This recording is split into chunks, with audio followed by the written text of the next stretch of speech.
Michelle Caruso Cabrera, and welcome to Kudlow and Company. Larry Kudlow has the night off, but don't worry, we still aim to be right on America, right on business, and right on the money. Presidential candidate Ron Paul tells us why the Federal Reserve, poof, we should just get rid of it. We don't need it. He says it's time to return to the gold standard. Coming up next, is it time to just abolish the Fed? Presidential candidate Ron Paul, there he is, tells us why he wants to bring back the gold standard. Is it time to abolish the Fed and go back to the gold standard? That's what our next guest is saying. Joining us is Republican Congressman and presidential candidate Ron Paul.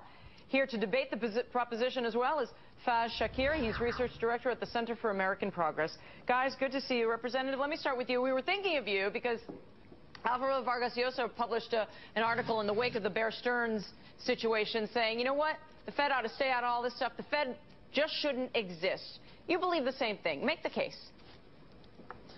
Well, for the first reason is it's not authorized in the Constitution, so it's an illegal institution. And the second reason, it's an immoral institution because we have delivered to a secretive body the privilege of creating money out of thin air. If you or I did it, we'd be called counterfeiters. So why have we legalized counterfeiting? But the economic reasons are overwhelming. The Federal Reserve is the creature that destroys value. You know, this station talks about free market capitalism, and you can't have free market capitalism if you have a secret bank creating money and credit out of thin air. They become the central planners. They decide what interest rates should be, what the supply of money should be. How does the gold standard solve that?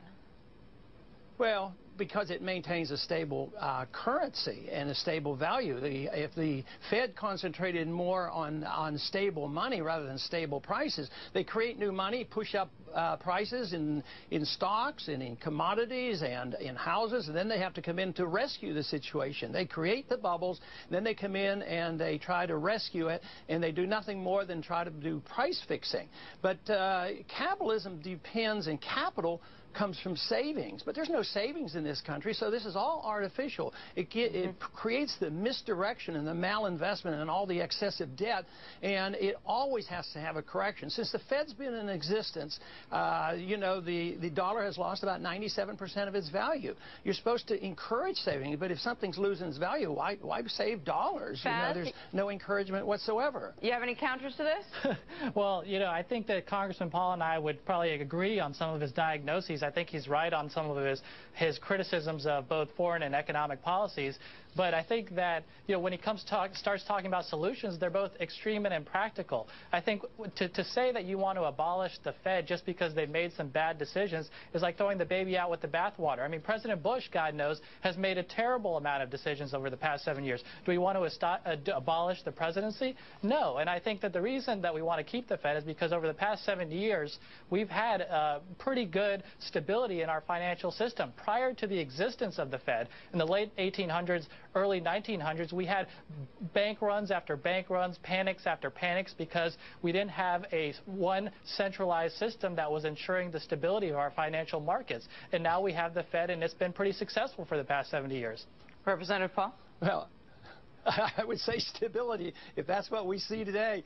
Stock market up 400, down 300, financial bubbles bursting, housing bubbles, and then the Federal Reserve comes in and comes up with these new creatures where we're literally buying this bad mortgage debt. Now the mortgage debt is literally the standing behind our currency. It used to be gold and silver, and that restrained the government's printing press. But then it became Treasury bills. But now we trade Treasury bills and we take these mortgage security and then we use that as a backing for our currency. Makes no sense whatsoever. It is destined to destroy the money. No fiat currency has ever listed. Gold is 6,000 years old, and it still maintains its purchasing power. Oil prices really are very stable in terms of gold.